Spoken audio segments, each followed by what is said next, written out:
So I am now going to introduce you. How many of you know about the work of Byron Katie?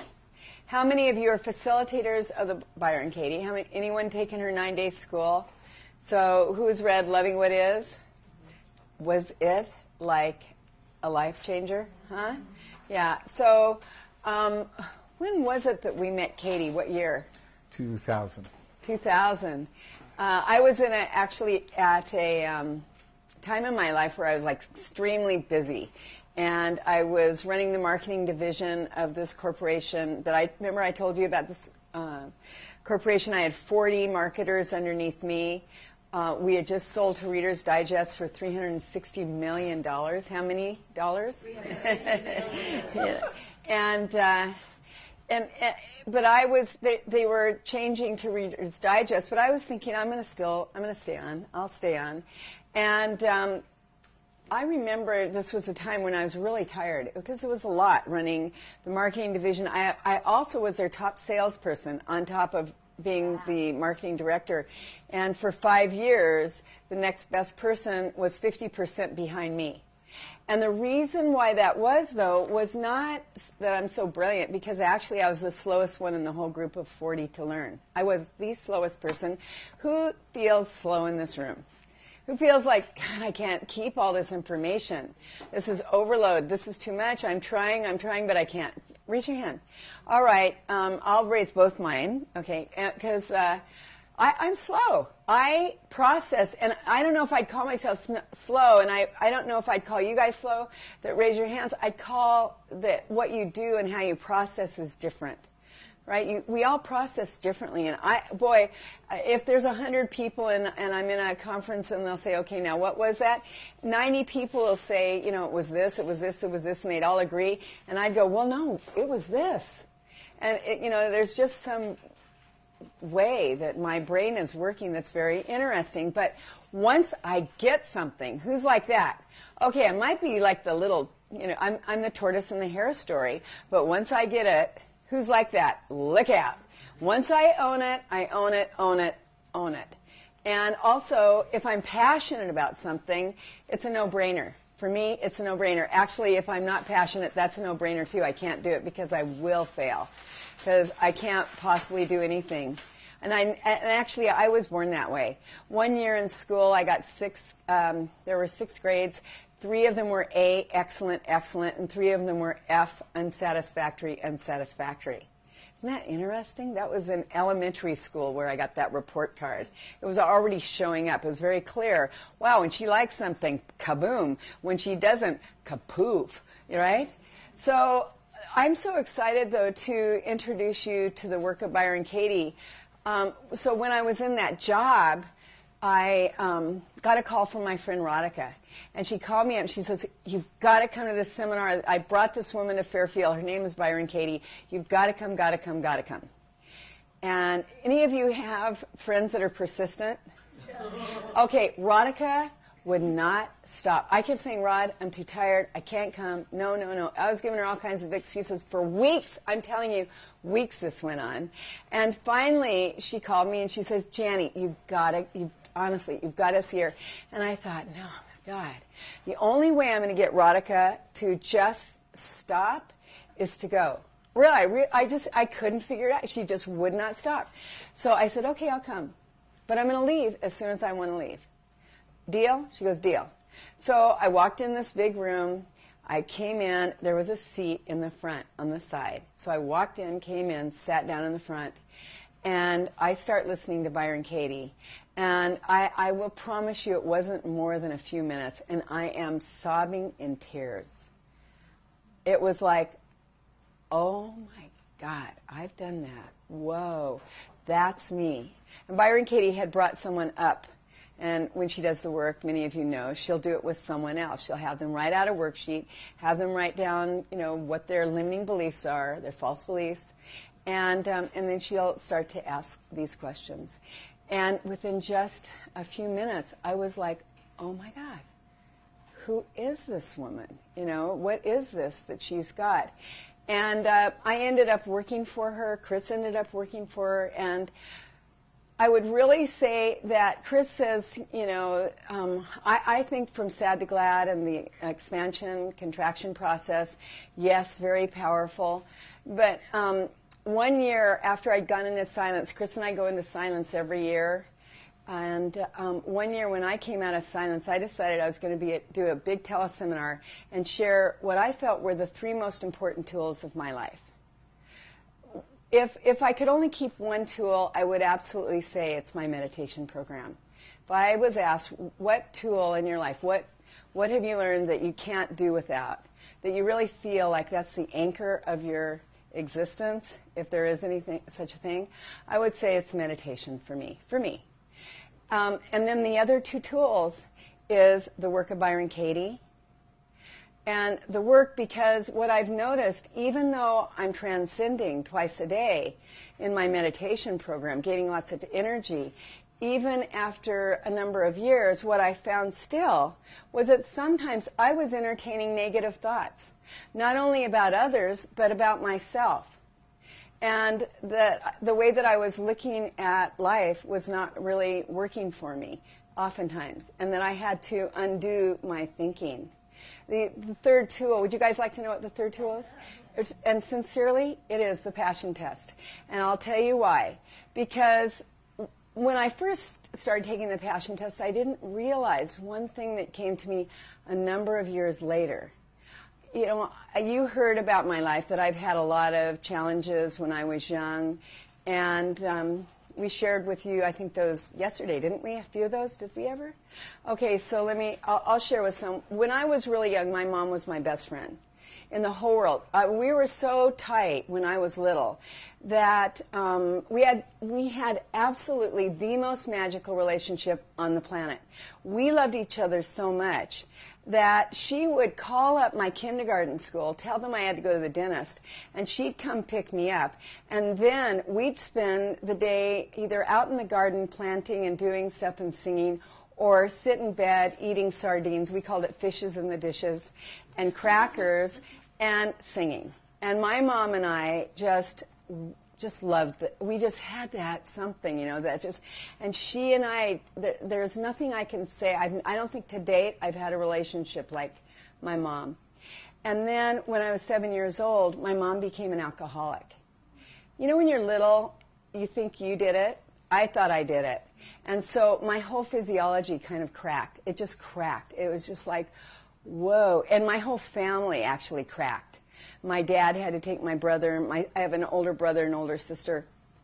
And we had to go move to another place. And my mom was in and out of institutions. And it was really a tough, tough time. And then when I was about 17 years old, it was just the time when I'd moved out of the house, and I had these big crushes on my brother's best friends. And they came over to see me one night, and this was just right when Haight-Ashbury, the drug culture started, and everybody was experimenting, and I hadn't yet started. And they came over and they said, "Hey, you want to try one of these?" And they had this little pill, and I thought, I wanted to take it because I wanted to be bonded with them. And when I woke up, I was a different person. Okay? And I had always said my whole life that I was going to be a virgin until I got married. And when I woke up the next morning, it was a whole nother experience. And so I had that to contend with. And then talk about pain on top of pain. And I definitely put that in, the incubator. Well, I'll figure that one out later. And I went into major denial world. And then when I was 18, I met these major drug dealers, and I became a drug dealer of LSD, big. I mean, it's the strangest life. It's like I'm talking about another person now. And then I went on a blind date, and I ended up living with the president of the Oakland Hells Angels. Yes, me. Your cute little girl with her little pearls on. Yeah, and I was actually still that cute little girl who was actually pretty innocent, and it's a whole nother story. But, that created another experience, right? And there were just like bam, pain, pain, pain, pain, pain. And thank God, when I was just almost 20 years old, my brother took me out of a very interesting world. I only lived, by the way, a very short time with the present Oakland Hells Angels. That shifted really fast. He asked me if I would be what they call their old lady, and I'm sitting there thinking, hi, Dad, I've decided not to go to college. You know, well, what are you doing? Well, right? And that was that. Really, that was that. I couldn't do that. I couldn't do that to my dad. And so, thank God, I had such a cool dad, because that kept me from, who knows what that life would have looked like, right? But anyway, when I was around 20 years old, my brother, almost turned 20, came and rescued me from living that kind of life, drugs and that whole culture, and he introduced me to TM, Transcendental Meditation. So that was how that started. But as I said, I still found over the years that there were still things in my thinking that kept me from being able to really, connect with me. And that was where the work came in. And when I came to the work, and back to my third thing that I wanted to share with you, the passion test, the other thing that I found, and why I call that my third most important tool, was because I never realized, here I had all these limiting beliefs, I had all of this stuff happen, and so therefore that equaled out to low self-esteem, massive low self-esteem about who I was, what I've done, how I thought, what I created for myself. And what I realized when I started saying yes to the things that I cared about the most, when I really had the courage to say, this is what I love. What I was doing, I was being in my integrity. It's about being in your integrity. This is much bigger than I'm going to follow my passion. It's much deeper than that. It's about, this is what is a core love for me. This is what moves my life. These are my gifts I have to share. And when I'm out of sync with those things, I'm out of sync with my own self-love. How many of you would agree?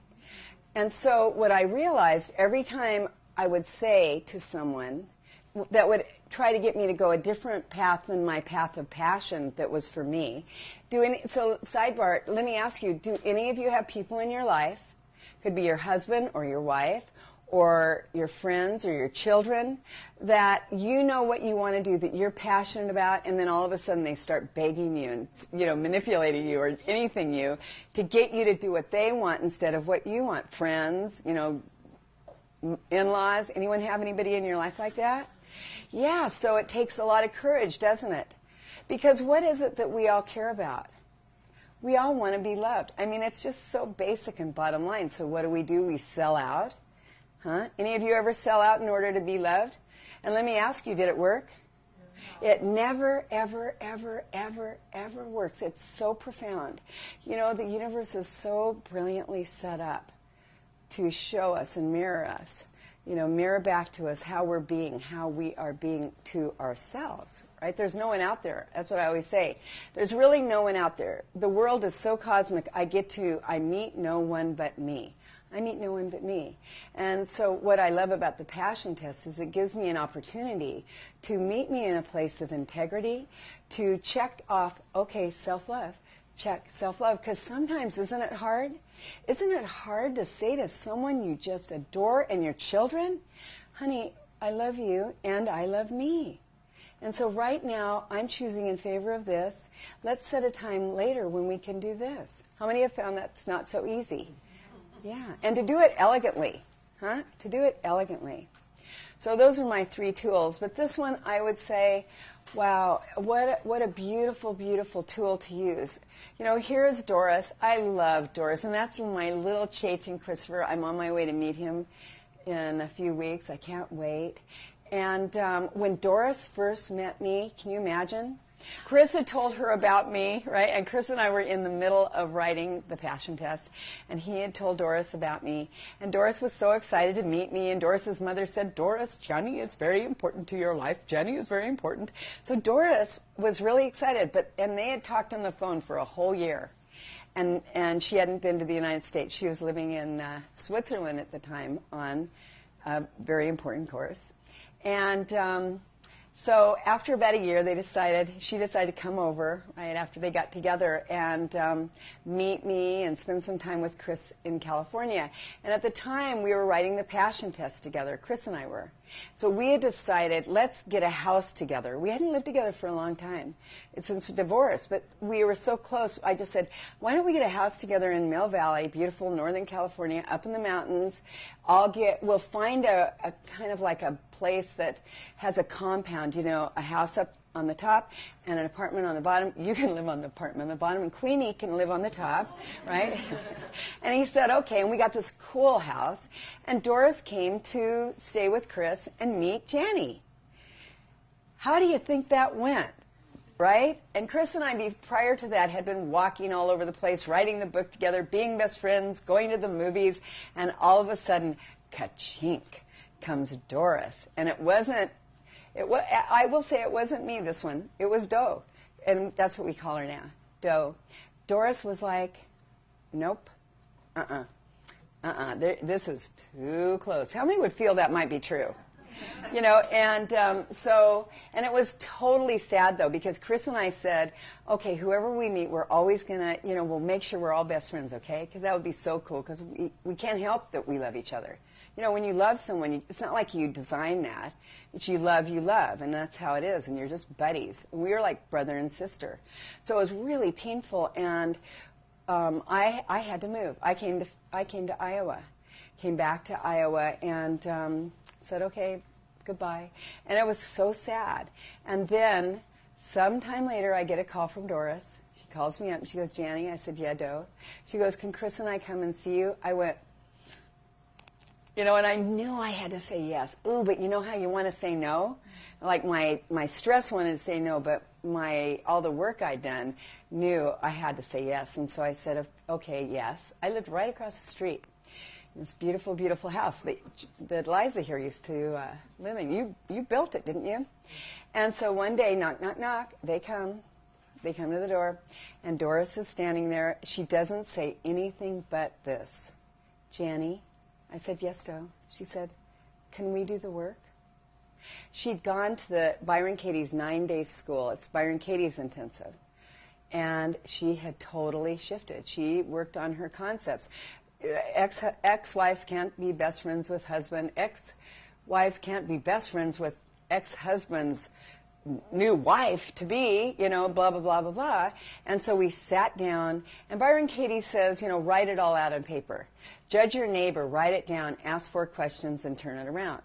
So, and she says, Byron Katie, it's a beautiful thing, all war belongs on paper. So we wrote everything down, you know, you are such a, really, I mean, and she says, don't be spiritual. Neither of us were. We went,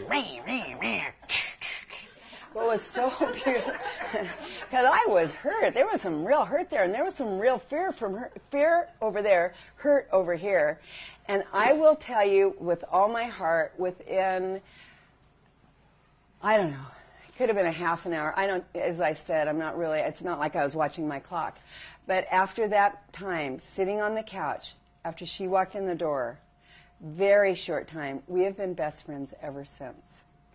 And that is the power of this. Now, here's what's so cool.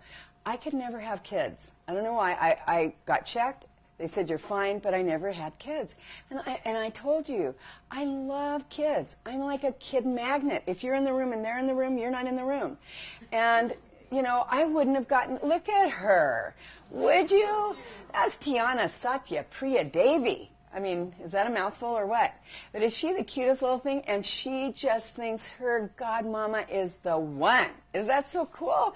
And then there's Sophie. I mean, Sophie, Nandini, Jyoti, Bagambrati, Atwood. Yes, say that fast. Anyway, that's Soph. And I got to tell you, and now I've got Chaitan Christopher, and that we all have Christmas together. Look at him, I'm going to start crying. Can you imagine what that's like for all of us? And, you know, I told you the other day, it's my most proud thing. If there's anything I've done, this is it, that I feel like, okay, that matters. That matters. Every time I apologize to someone, that matters. Do any of us ever do things right? all the time? No, but you know, what is really hard sometimes? Do-overs, right? Back up and take a look at how you're being and just say, you know, I got it, I see, I saw, you know, please forgive me. And I got to tell you, this work has been so valuable. It's at the cutest or what? Look at them. I'll have more when I come back, huh? So, James, where's the talking stick? I want you guys to read this. Wait, before I do, let me just tell you a little bit about Byron Katie. When Byron Katie was in her 30s, early 30s, she was severely depressed.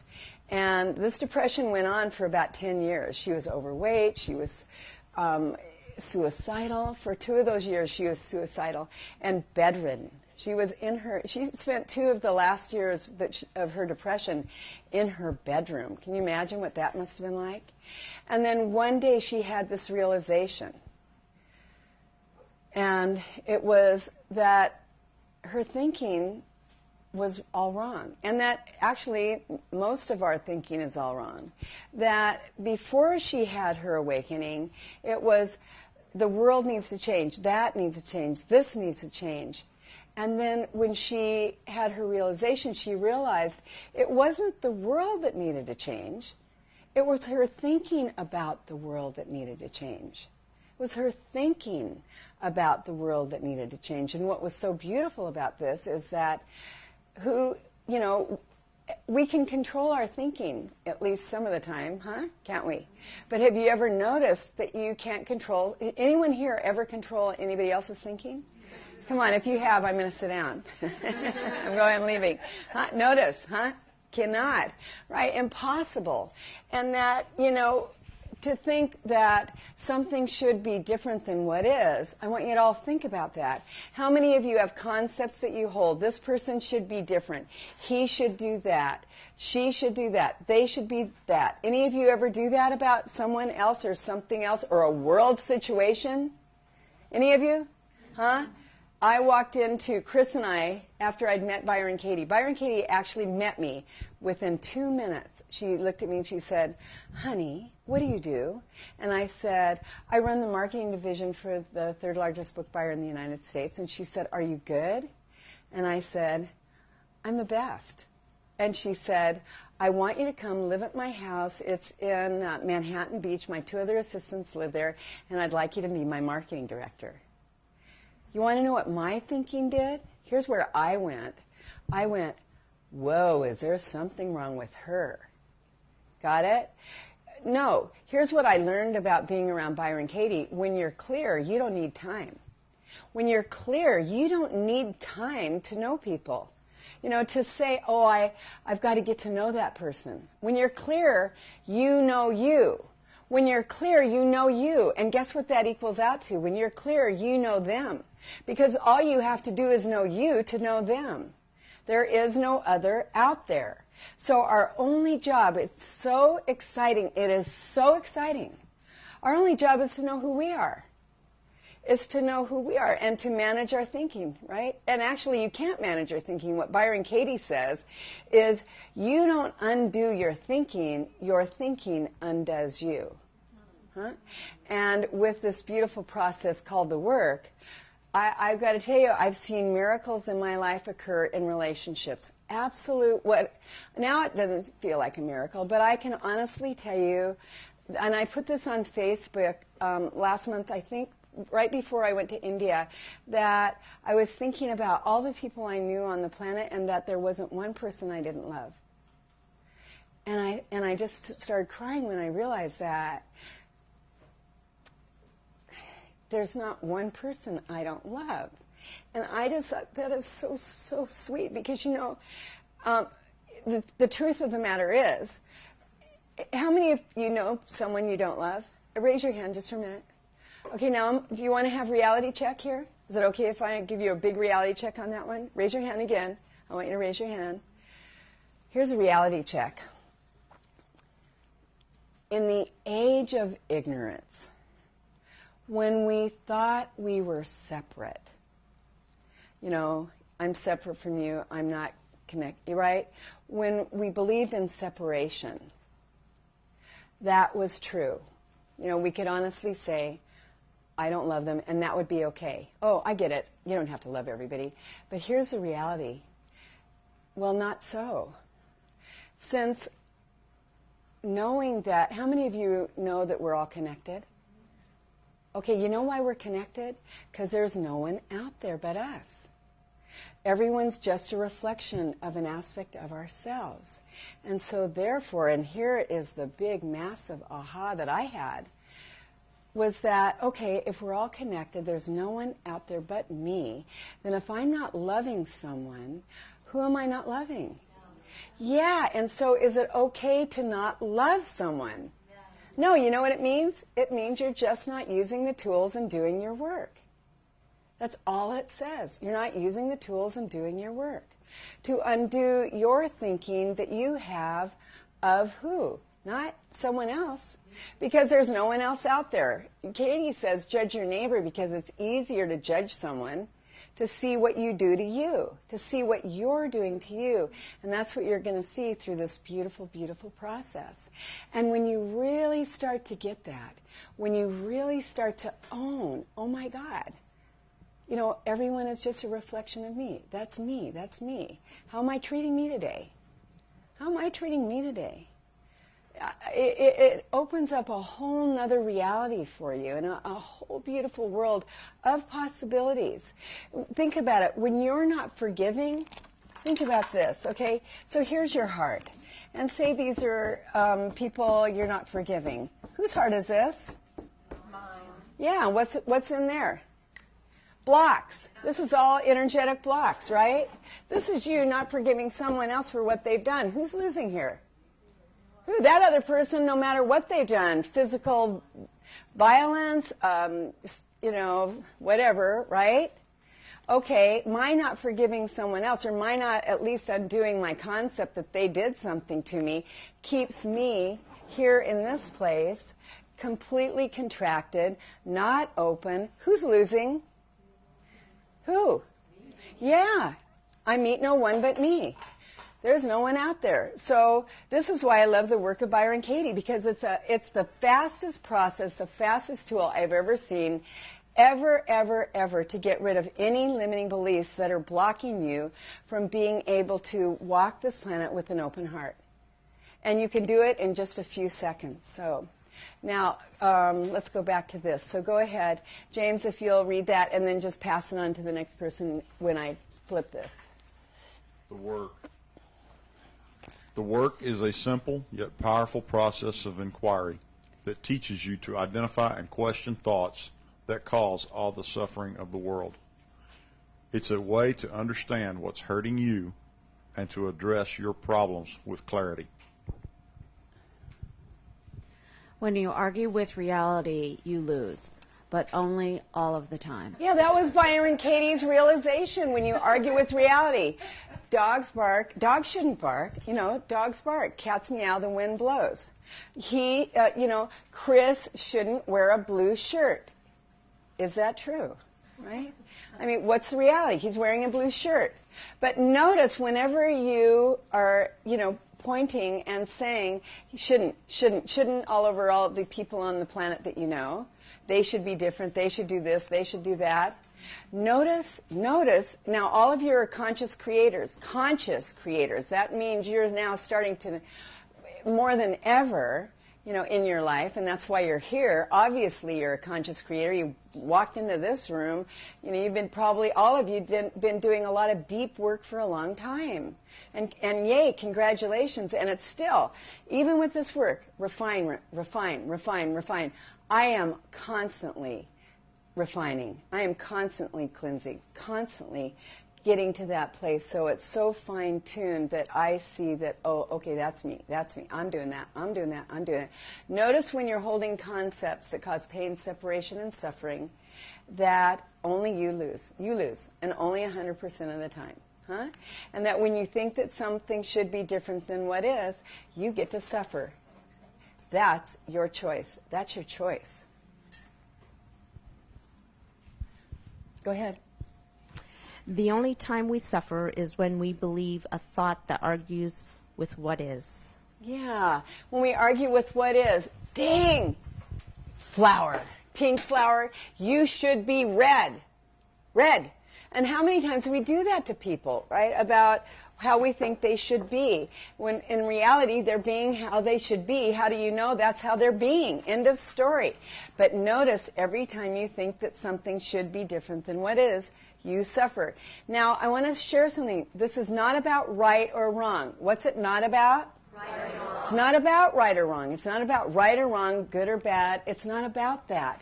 It's about noticing when you're arguing with reality.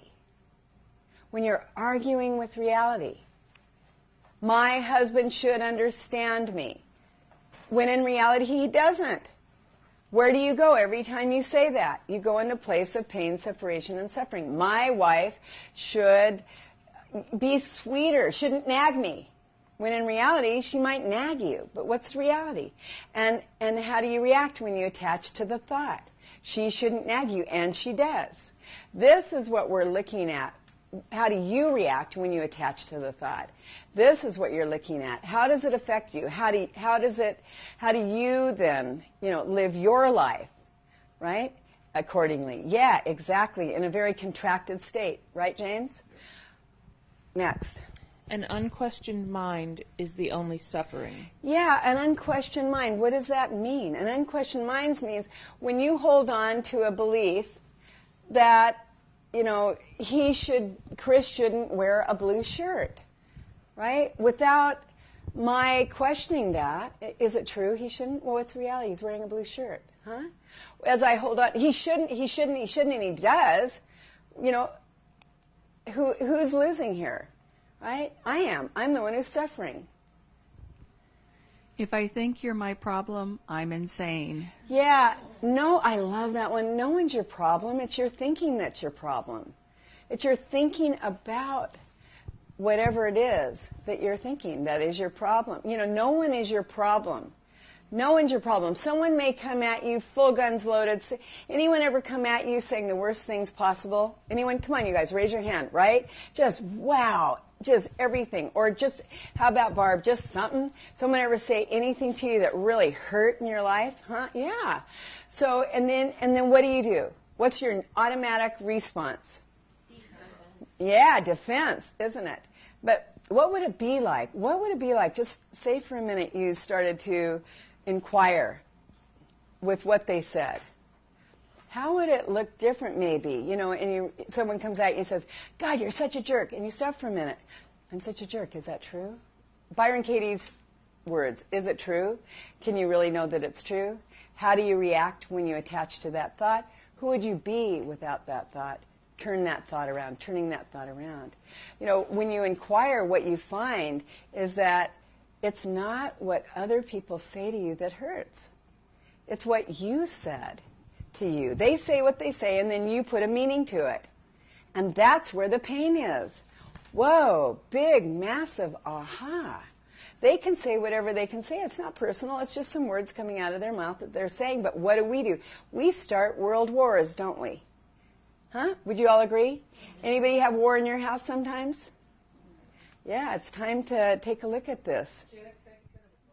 Maybe it's something bigger than a blue shirt. Maybe somebody has lied and betrayed you for years and years and years. Yeah.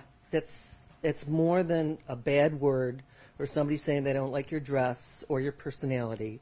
It's an act of hatred on my. I don't even know what it is. I can't even comprehend it. Yeah, and here's the realization that I have: if someone's betraying another, if someone is lying for years and years and years, when I don't take it personally, what am I able to see? Let's see, someone's lying for years and years and years, a person who's in a lot of pain. That's what I'm able to see. I'm actually able to have compassion. And I'm able to make right choices, which means that, okay, this doesn't feel good, I'm leaving. I wouldn't go years and years, number one. And maybe and in your situation, it might have been something that you found out after years and years and years that they'd been lying and cheating, right? Okay, most likely, Husband, right? Yeah. And he lied and he cheated. He lied and he cheated, right? Okay, he lied and he cheated. And then what? How did you react? How do you react? Remember, this is not about right or wrong. Yeah. Okay, so my husband shouldn't have lied and cheated. Huh? Come on up here for a minute. Ooh, I don't think I can. Okay, so stay there. My husband shouldn't have lied and cheated. Is that true? Yes. Can you absolutely know that it's true? That he did? That he shouldn't have? No. How do you react? What happens when you attach to that thought? My husband shouldn't have lied and cheated, and he did. How do you react? Go in. Close your eyes. Barb, go in. How do you I react? shouldn't have wasted so much time. Barb, no. How do you react? With outrage, anger, and sadness. Yeah. And then how do you treat others when you're in outrage, anger, and sadness? Him not well. Yeah, yeah. How does it show up? Me not getting off a couch for 10 months. Yeah, exactly. And how did that feel? Not good. So who would you, we're just going to go very quickly on this one because we're going to go deeper later. Who would you be without the thought, my husband shouldn't have cheated and lied? Close your eyes. Who would you be without that thought? I guess the old Barb Stegmiller. I don't know. There you go, the old Barb, yeah. So the work is not about right or wrong. It's not about what he did. It's about what you do. See, you can't control someone else's actions. What is, is. What is. Reality is, he cheated, he lied, end of story. Got it? Mm-hmm. Now, so that happened, you found out, then how many times have you played that scenario over and over and over and over? How many times? Millions. Okay, there you go. So he cheated and lied one time, or, that amount of time, right? And since then, you have done what you've done for millions of times, huh? So is it serving you? No. Okay, so exactly. Yeah, the work is not about what someone does to you. It's about what you do to you with the concepts that you hold about what they did. And this unknown other person. Yeah, and this just, unknown other person. Yeah, you know what I'd like to I'll do? listen carefully. I want you to write your worksheet out, and we'll actually do the work on this one. Okay? Are you okay with that? Yeah. Okay, good. All right, so let's go on just for a minute with this. Let's go quickly now. Who has go ahead and read this one, honey. I don't let go of my concepts. I question them. Then they let go of me. My husband shouldn't have cheated. Is it true? What's the reality? He did. How do you react when you attach to the thought he shouldn't have cheated and he did? I want to kill him. I hate him. I go into rage. How do you treat her? I want to kill her. I go into rage. How do you treat him? I want to kill him. I go into rage. How do you treat you when you want to kill? You go into rage. Not good. Who would you be without that thought? That is the only thing you have power over, if anything at all, is your own thinking. He did what he did. Can't control. He did what he did, right? That's past. Not saying right, not saying wrong. This is not about right or wrong. What is. Who would you be without that thought? And Barb, here's what I want you to notice. Every time you play that scenario, my husband lied, my husband cheated, you get to go where you get to go. And where do you go? Rage. Yeah, rage. Huh? And a myriad of other places, yes? And is it working for you? So this is a way to take a look at your thinking and undo these thoughts that are binding you, right? So that they can let go of you through this powerful process. Are you open to that? I just want to say it's such an honor just to be right here in front of you, because you are very ready to let go, to have this let go of you. Huh? Very ready. So it's really beautiful. I mean, it's time, huh? Mm-hmm. Must be, because you're right here with me. All right, there we are. No one can hurt me. That's my job. Yeah, no one hurts you. It's what you say to you that hurts. It's what you say, all the millions of things that you say. Okay, I should have lost weight. I should have this. I should have been this. I shouldn't have nagged him. I mean, think about all the things that you've said when you're not mad at him and you're just mad at you. That's right there enough to fill a lifetime, isn't it? Huh? Isn't it so? How many have been there? I have. Yeah. One of my marriages, notice, my ex-husband made love with one of my buddies and got her pregnant. You know, look. That wasn't me. Yeah.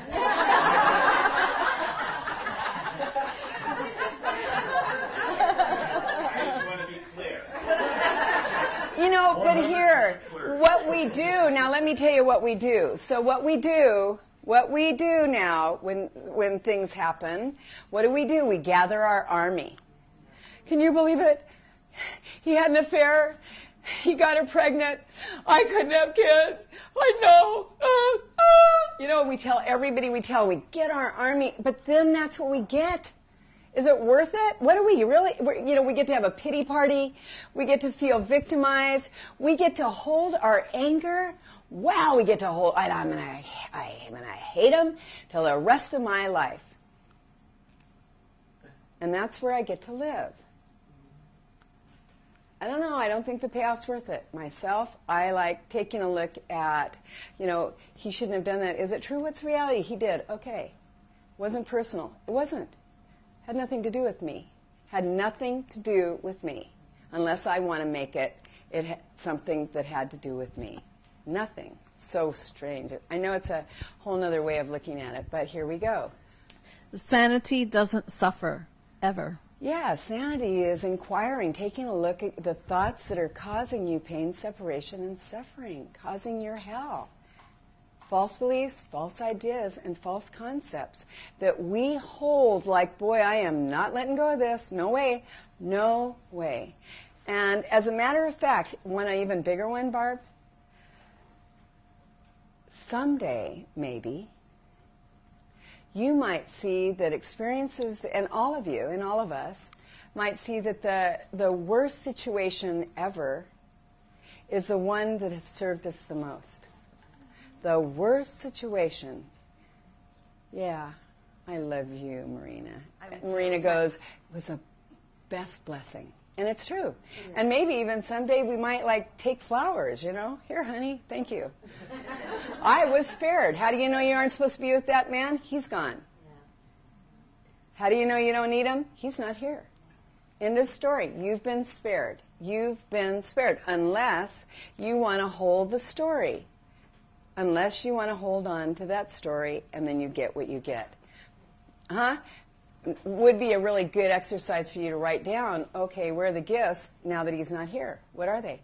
Because they're always there. Remember what Byron Katie said, is that when I'm clear, what is what I want. When I'm clear, what is what I want. And whoa, that's about being brutally honest. Brutally honest, huh?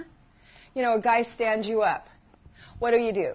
God, he shouldn't have stood me up. Oh, my God, he could have come over here, and he said he was going to come here. But if you'll notice, instead of doing all that drama, when I'm clear what I want, oh, how cool, I finally have time to do that. Oh, I really didn't want to go out with him. I mean, reality is so beautiful. And what you'll notice in reality is that the gift is always there, the gift. And that the universe is so benevolent to us if we'll be open to that. Huh? Yeah, I just have a comment. The other thing you have to remember is you told us we always upgrade. Yeah. We're upgrading here, right? Yeah, Barb. Yo, upgrade, huh? I mean, really, wait. But here's the thing that's really a crack up. I love you, Michelle, for bringing that up. I mean, think about it. I mean, this is the other funny thing, and it is funny. We mourn for people that lied to us for years and cheated. How insane is that? Really? Oh, yes, I'm going to write it down on my attraction list. He lies and he cheats. Hello? Okay? So therefore, reality is always kinder, isn't it? When I'm clear, what is what I want. What do I want? I want to be with someone who, you know. Or no one. Yeah. Well, yeah, and I'd look at that too. Great. And that's, yeah, or no one. And I'd really, yeah, I have a feeling about you. I'd look at that too. You're such a sweetheart, huh? And very tender. Very tender. Gratitude is what we are without a story. Yeah, grateful for whatever. And the whatever is the whatever without a story. Oh, honey, let me help you pack your bags. Honey, let me help you pack your bags. Great. How wonderful that you found the love of your life. How great is that? We say we love, and then we want to kill when they leave us. Okay. Anyway. Put it on the table up there. See, in between the two. As long as life is a dream, it may as well be a happy one. Yeah, now I love this. You know, as long as life is a dream, it may as well be a happy one. You know, Byron Katie says, and I agree, life is kind of like, how many would agree? Life feels like a dream, right? And what she says is, what do? As long as life is a dream, it may as well be a happy one simply means that you don't need to do the work on the things that are, you know, bringing you great joy, because how many of you want to stay in joy, right? But as long as life is a dream, it may as well be a happy one means, okay, when you're in a place where you're, you know, feeling pain, separation, and suffering, that's the green light to inquire. And the work, God, I tell you, it's just like this. Is it true? Can you really know that it's true? I mean, it's like that. And you can shift your reality in just a few minutes instead of holding on to that pain that can drive you. And notice when you're in that pain, how is life working for you? Yeah. So when you're contracted, it's like you're a bulldozer going the wrong way down the highway, isn't it? So who's losing here? Or, you know, life is not a dream. Life is not a happy dream in that contracted state. So it's just about, you know, or I don't know, it feels a little better to disbelieve or, you know, let go of my thinking that's causing me all of this remorse and hell. All right? Yeah. So he lied and cheated, and I'd like you to look at, you know, how did you lie and cheat? How have you lied and cheated in your life? This is the work, and I'm going to tell you something, the work is not for sissies. The work is not for sissies. It's for those that really want to, you know, live reality. Live in a reality. It's not what others do to me that hurts. It's what I do to others that hurt. Yeah. When I'm in other people's business, I feel one of three things: pain, separation, and suffering. And only all of them all the time. Yeah. Wow. So Barb, let me ask you this, okay? Is it okay if I have this dialogue with you? Whose business is it if your husband has an affair? His. Yeah, when you're mentally in his business, you shouldn't have an affair. Whose business are you mentally in? When you're mentally over there in his business, who's home for you? Who's there for you? When you're over there in his business, who's there for you? Him? No one. No one. Here, I'll show you a better way. Barb, whose business is it if I eat ice cream? Yours. Whose business is it if you eat ice cream? Mine. If you die from eating ice cream, whose business is it? And the God of your understanding, yes? Okay. If I'm mentally in your business and I say, Barb, don't eat ice cream. It'll kill you. Don't eat ice cream. Whose business am I in? Mine. When I'm over there mentally in your business, when I am over there, who's here for me? No one. When no one's here for me, I'm going to feel one of three things. What are those three things? Pain, separation, suffering. And only 100% of what? All of them, all of the time. 100% of the time. Barb, whose business is it if your husband has an affair? His. Whose business is it if he cheats? His. Whose business is it if he lies? His. When you're telling him, you shouldn't cheat, you shouldn't lie, you should, whose business are you in? No one's. No. No, his. Yeah, His. when you're over there in his, who's here? No. So the work is just to not say, oh, he's bad, he's wrong. It's not for right or wrong. It's to take a look at how how do you react, right? And how do you bring on your own pain, separation, and suffering? That's all. That's it. You can't control what he does. Didn't you try? Yeah. I bet you were really good at trying, weren't you? Very good. Did it work? No. End of story. Got it? Yeah. Okay.